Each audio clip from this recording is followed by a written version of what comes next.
초양극화에 대한 이야기들이 굉장히 많이 나오고 있습니다. 그런데 이 초양극화에 대해서 사실 대중들이 굉장히 오해하고 있는 두 가지, 매우 심각합니다. 매우 심각하게 오해하고 있는 두 가지 문제가 있습니다.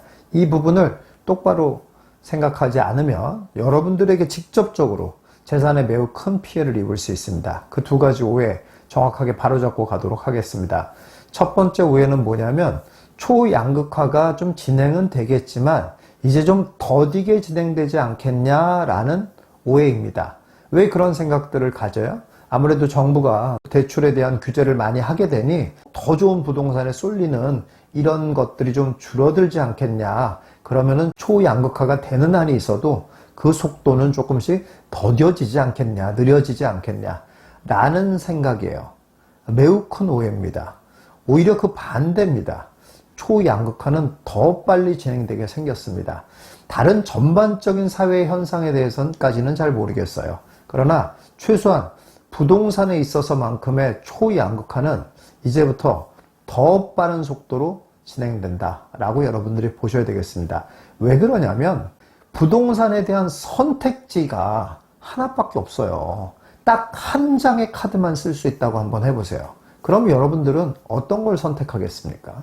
이런 상황이에요. 그러니까 부동산의 선택을 다양하게 할 수 없도록 만들어져 있는 지금 상황이에요. 그리고 이런 상황을 바꿀 아무런 의지가 없어요. 바꾸려고 생각을 하지 않아요. 전혀. 바꿀 수는 없다고 생각을 하고 있습니다. 자, 그런 상황인데 어떻게 이 쏠림 현상을 막을 수가 있냐는 거예요. 언뜻 생각하면 대출 규제를 이렇게 확 해가지고 하니까 못 사게 되니까 이제 좀 더뎌지지 않겠냐 생각하는데 전혀 그렇지 않죠. 한 단계씩 내려올 뿐입니다. 제가 이전에도 말씀드렸듯이 100억짜리 살 수 있는 사람이 80억으로 내려오고 80억이 70억, 60억, 50억 이렇게 내려오는 것뿐이지 쏠림 현상은 더 많이 일어날 수밖에 없는 그런 상황이라는 겁니다. 또 이런 생각들을 하시는 분이 있어요. 정부가 초양극화를 만들어서 얻게 되는 실익이 없다라는 거예요. 그렇잖아요. 부동산 초양극화를 만들면 부동산이 전체가 다 올라가야 거기에 대한 세금을 많이 거둘 수가 있는데 그렇지 않고 일부 부동산만 올려가지고 무슨 세금을 많이 거둘 수도 없고 그러니 다시 말해서 정부가 굳이 초양극화를 만들어야 될 이유가 없다라는 이유 때문에 초양극화가 더뎌지지 않겠냐라고 생각을 한다는 거예요. 그 반대입니다, 여러분들. 정부는 초양극화를 말리고 싶을 만한 동기가 없어요, 사실. 물론 초양극화가 안 되는 게 좋겠죠. 안 되는 게 좋지만 초양극화가 된다고 해서 정부가 실익을 못 얻는 게 아닙니다. 오히려 실익을 많이 얻을 수가 있습니다. 그렇기 때문에 굳이 말리고 싶은 강한 동기가 작용이 되지 않는다는 거예요. 여러분, 사람이나 정부나 다 마찬가지입니다. 이득이 되는 일이 아니면 굳이 열심히 하고 싶어지지 않는 거예요. 아니 어떻게 한 20% 정도 되는 아파트들만 올라가는데 큰 이득이 생길 수 있겠냐 이렇게 생각을 할 수가 있잖아요. 너무 간단합니다. 그냥 단순한 수학을 한번 계산해 보면 바로 답이 나와요. 예를 들어서 간단하게 계산을 하기 위해서 4억짜리 아파트를 갖고 있는 사람이 8명이에요. 그리고 15억짜리 아파트를 갖고 있는 사람이 2명입니다. 이들에게 세금을 걷어야 되는데 4억짜리를 20% 올립니다. 그러면은 8천만 원이잖아요. 그럼 4억 8천만 원이 돼요. 여기서 10%의 세금을 걷어간다고 해봅시다. 그럼 4,800만 원이죠. 4,800만 원 곱하기 8명한테 세금을 얻잖아요. 그렇게 되면 총 얼마냐면 3억 8,400만 원입니다. 자, 3억 8,400만 원의 세수를 확보할 수가 있습니다. 정부 입장에서는. 자, 그런데 15억짜리 아파트를 이제는 20% 올리는 게 아니라 100% 올려버립니다. 그럼 얼마예요? 15억이 올라가서 30억이 됩니다. 자, 30억에 세금, 세율 10% 매깁니다. 그러면은 3억이라는 세금을 걷잖아요. 3억이라는 세금을 몇 명에게서 걷어요? 2명에게서 걷죠? 그럼 얼마입니까? 6억입니다. 3억 8,400만 원을 거둘 수 있는 세금과 6억을 거둘 수 있는 세금. 어떤 것이 더 유혹적입니까? 예, 이렇습니다. 그러니까 전체 부동산 가격을 올리지 않고 일부의 부동산 가격을 많이 올린다고 해서 정부가 세수를 확보하는 것에 이득이 없을 거라고 생각하는 건 큰 오해라는 거예요. 그냥 쉽게 생각해서 소수의 아파트라고 할지라도 많이 오르게 된다고 하면 정부는 충분한 세수를 확보할 수 있게 된다는 거예요. 정부가 일부러 그렇게 한다라고 얘기하는 건 아닙니다. 다만 막으려고 하는 동기가 작용하지는 않을 거다라는 얘기입니다.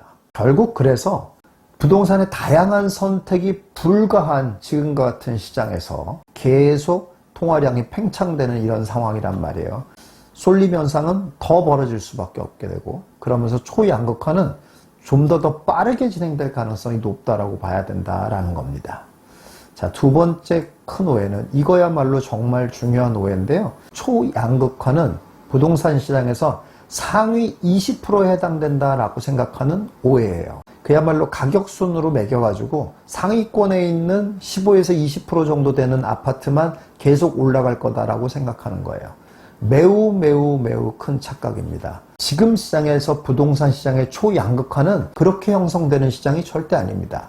같은 4억의 아파트 중에서 어떤 4억의 아파트만 8억이 되는 시장입니다. 이게 초양극화예요. 같은 5억의 아파트 중에서 어떤 애들만 10억이 되는, 6억의 아파트들 중에서 어떤 애들만 12억이 되는 이런 시장이라는 거예요. 그 어떤 애들이 15에서 20%에 해당되는 거예요. 그렇게 되는 거라는 거지, 그렇게 양극화가 진행된다라는 거지, 가격순으로 잘라가지고 위에서부터 100억에서부터 쫙 상위 15에서 20%인 애들, 얘네들만 올라가는 시장이다. 이게 절대 아니라는 겁니다. 여러분, 이거를 매우 심각하게 여러분들 아셔야 되는 거예요.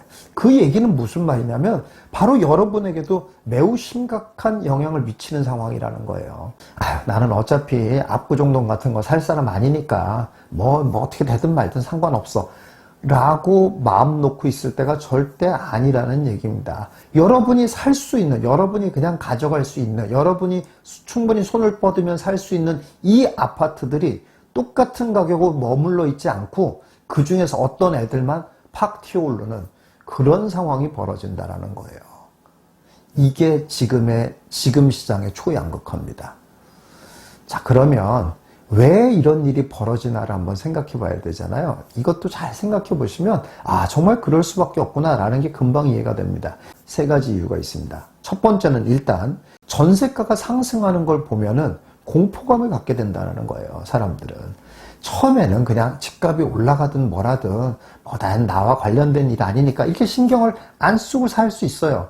근데 그렇다고 하더라도 어딘간 거주를 해야 되잖아요. 전월세를 한번 알아보시라는 거예요. 알아볼 때가 된 사람들이 있을 거지 않습니까? 한번 알아보면 어떤 일이 벌어지냐면 깜짝 놀라는 일이 벌어집니다. 일단 시장에 물건이 없어요. 그리고 어쩌다 있는 물건들은 엄청난 가격을 부릅니다. 이때 너무 놀라게 되는 거예요. 이때 공포감을 확 느끼게 됩니다. 그러면 어떤 일이 벌어지냐면 안 되겠다. 뭐래도 사두기라도 해야 되겠다. 이렇게 바뀔 수밖에 없는 상황이다라는 거예요. 두 번째는 부동산에서 다양한 선택이 불가하도록 만들어진 지금의 정책. 이것이 바뀔 가능성이 별로 없다라는 겁니다. 선택지를 다양하게 해주면 모르겠지만 선택지를 다양하게 해줄 생각을 안 하잖아요. 어쩌란 말입니까? 더욱더 그 중에서라도 좋은 거를 해야 되겠다는 생각을 가질 수밖에 없다는 거예요. 그러니까 내 돈에서 선택할 수 있는 제일 좋은 걸 선택해야 되겠다라는 생각을 누구라도 할 거잖아요. 마지막 세 번째는 정보 습득이 더더욱 용이해졌기 때문에 그렇다는 겁니다. 인터넷 혁명이 일어나고 스마트폰이 나오고 이러면서 이미 이렇게 된 건데 이렇게 된 것이 끝이 아니라 점점 가속화되고 있는 상황이잖아요. 그렇기 때문에 굳이 시점을 나눠서 얘기한다면은 지금까지는 강남에 압구정동, 목동 이렇게 다 알려져 이런 데들만 가격이 올랐다고 하면 여러분 정보가 점점 더 정보 습득하는 게 점점 더 좋아진다고 한번 생각해 보세요. 그럼 어떠냐면 내가 5억 가지고 있는데 5억 가지고 있는 사람이 압구정동 볼 리가 없잖아요. 5억에 맞는 걸 볼 거잖아요. 자, 그런데 5억에 맞는 거를 보는 건 나만 5억 있는 게 아니잖아요. 같이 다 5억 있단 말이에요. 5억 있는 사람들의 무리가 있을 거 아니에요? 그럼 그 사람들은 다 똑같이 5억으로 가능한 아파트를 다 똑같이 보고 있을 거잖아요. 자, 그런데 5억 가지고 살 수 있는 아파트들이 다 똑같은 가치를 갖고 있을까요? 똑같은 이로운 것을 주고 있을까요? 그렇지 않을 거란 얘기예요. 그 같은 5억 중에서도 유독 조금 더 좋은 게 있겠어요? 없겠어요? 당연히 있다라는 거예요. 근데 예전에는 그 있는 거를 몰랐다는 겁니다. 잘. 왜냐? 공유가 잘 안 되니까. 그런데 지금은 정말 이런 게 점점 공유가 많이 되고 점점 빠르게 확산이 됩니다. 그러면 어떻겠어요? 이게 소위 말해서 가성비가 되는 거예요. 같은 5억 가지고 내가 아파트를 살 거면은 이 아파트가 제일 좋아. 라는 이 가성비잖아요. 그게 바로. 그 가성비에 대한 소문이 점점 날 수밖에 없다라는 거예요. 그럼 어떻게 됩니까? 쏠림 현상이 일어난다라는 거예요. 뭐 예를 들어 10% 오른다 그러면 다 5억 5천이 되는 거잖아요. 5억 5천이 똑같이 다 5억 5천이 되는 게 아니라 어떤 아파트는 10억이 된다라는 얘기입니다. 이게 지금 시장에서 벌어지고 있는 초양극화의 진짜 모습입니다. 그러면 5억짜리만 그런다는 얘기겠습니까? 2억짜리도 그렇고 3억짜리도 그렇고 4억짜리도 그렇게 된다 이런 얘기입니다. 이런 애들 중에서 유독 아니 거기가 좀 더 학군이 좋고 거기가 좀 더 애들 키우기 좋고 거기가 좀 더 편의시설이 집중돼 있어 라는 데가 없겠어요? 있단 얘기예요. 있는데 그게 또 소문이 안 나겠어요? 소문이 난다는 얘기예요 이제. 그러면 어떻겠어요? 수요가 쏠린다는 얘기예요. 그러면 수요가 쏠리면 가격은 당연히 올라간다 이런 얘기예요. 이런 식의 초양극화가 진행이 된다 이런 얘기입니다. 여러분들이 이런 것들을 아신다면 어떤 선택을 하셔야 되겠습니까? 여러분들 현명한 선택하시는 여러분들 되시길 바라겠습니다.